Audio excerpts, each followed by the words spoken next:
AP cabinet సమావేశం ముగిసింది. ఎజెండాలోని అంశాలకు కేబినెట్ ఆమోదం తెలిపింది.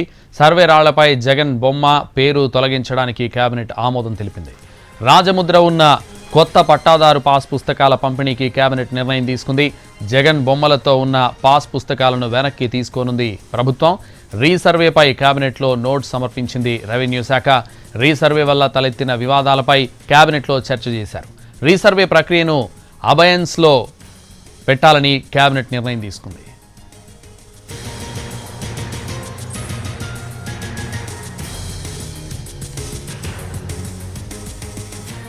ఏపీ కేబినెట్ సమావేశం ముగిసింది. ఎజెండాలోని అంశాలకు కేబినెట్ ఆమోదం తెలిపింది. సర్వే రాళ్లపై జగన్ బొమ్మ పేరు తొలగించడానికి కేబినెట్ ఆమోదం తెలిపింది. రాజముద్ర ఉన్న కొత్త పట్టాదారు పాస్ పుస్తకాల పంపిణీకి కేబినెట్ నిర్ణయం తీసుకుంది. ఇదే విషయానికి సంబంధించి మరింత సమాచారం మా ప్రతినిధి పీఎంఆర్ చంద్రశేఖర్ ఫోన్ లైన్లో అందిస్తారు. చంద్రశేఖర్.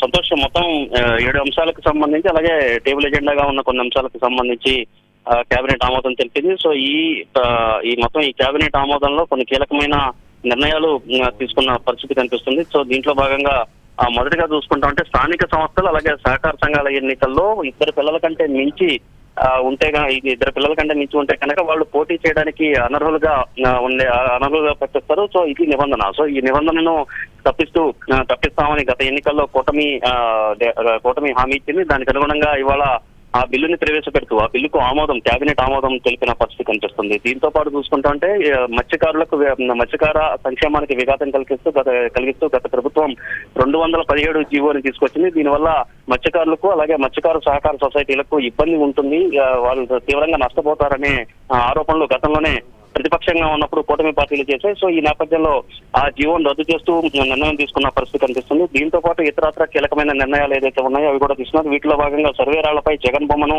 అలాగే పట్టాదారు పాస్ పుస్తకాల మీద జగన్ బొమ్మను తొలగించాలని ఇప్పటికే ప్రభుత్వం నిర్ణయించింది. దానికి అనుగుణంగా ఇవాళ ప్రభుత్వం నిర్ణయం తీసుకుంది. దీనికి సంబంధించిన కేబినెట్ ఆమోదం కూడా వచ్చిన పరిస్థితి కనిపిస్తుంది. కేబినెట్ ఆమోదం తెలిపిన పరిస్థితి కనిపిస్తుంది. మొత్తం 700 కోట్ల రూపాయల మేర ప్రజాధనాన్ని దుర్వినియోగం చేశారు. కేవలం సర్వే రాళ్ల మీద బొమ్మలు వేసుకోవడానికి 700 కోట్ల రూపాయలు గత ప్రభుత్వం విధ్వంసం చేసింది, ప్రజాధనాన్ని దుర్వినియోగం చేసింది అన్న చర్చ అయితే ఏపీ కేబినెట్ సమావేశంలో జరిగింది. సో ఈ క్రమంలో పట్టాదారు పాస్ పుస్తకాలను ఎవరి ఫోటోలు లేకుండా రాజముద్రతో ఇచ్చేలాగా ఆమోదం తెలపడం, అలాగే సర్వే రాళ్ల మీద ఉన్న జగన్ పేరును అలాగే జగన్ బొమ్మను తప్పించేందుకు కేబినెట్ ఆమోదం తెలిపింది. అలాగే కీలకమైన రీసర్వే వ్యవహారానికి సంబంధించి కీలకమైన చర్చ ఏపీ కేబినెట్ లో జరిగింది. రీసర్వే విషయానికి వచ్చేసరికి గ్రామాల్లో రీసర్వే జరుగుతున్న సందర్భంలో ఆయా భూ యాజమాన్యాలకు సంబంధించి ఆందోళన ఉంది. ఆ యజమానులు ఆందోళన పడుతున్న నేపథ్యంలో గ్రామాల్లో పెద్ద ఎత్తున అన్రెస్ట్ అనేది ఉన్న నేపథ్యంలో ఆ అన్రెస్ట్ ను తప్పించేందుకు, అసంతృప్తిని తొలగించేందుకు రీసర్వే ప్రక్రియను అబయన్స్ లో పెడుతూ నిర్ణయం తీసుకుంది. దీనికి సంబంధించి ఇప్పటివరకు ఎంతవరకు జరిగింది, ఇంకా ఎంత మేరకు చేయాల్సి ఉందన్న అంశానికి సంబంధించి కూడా స్టేటస్ నోట్ 1 రెవెన్యూ శాఖ ఏపీ కేబినెట్ ముందు ఉంచినట్లుగా మనకు అందుతున్న సమాచారం మనకు తెలుస్తుంది. సో ఓవరాల్ గా చూస్తా ఉంటే ఇటువంటి కీలక అంశాలతో పాటుగా ఎక్సైజ్ శాఖకు సంబంధించిన కీలకమైన చర్చ జరిగింది. సో దీంట్లో భాగంగా 2014-19 మధ్య ఇటువంటి ఎక్సైజ్ పాలసీ ఉంది, అలాగే 2019-24 మధ్య ఇటువంటి పాలసీ ఉందన్న అంశానికి సంబంధించి కొంత కంపారిజన్ స్టడీ అనేది జరిగింది. అలాగే కొత్తగా రూపొందించాల్సిన ఎక్సైజ్ పాలసీ మీద కూడా ఈ కేబినెట్ భేటీలో నిర్ణయం తీసుకున్నట్లుగా ఈ కేబినెట్ భేటీలో చర్చించారు. సో మనకు అందుతున్న సమాచారం మేరకు ప్రస్తుతం ఉన్న ఎక్సైజ్ పాలసీని తప్పించి కొత్త ఎక్సైజ్ పాలసీని రూపొందించేందుకు కేబినెట్ కూడా ఆమోదం తెలిపిన పరిస్థితి కనిపిస్తోంది. సంతోష్. Thank you PMR.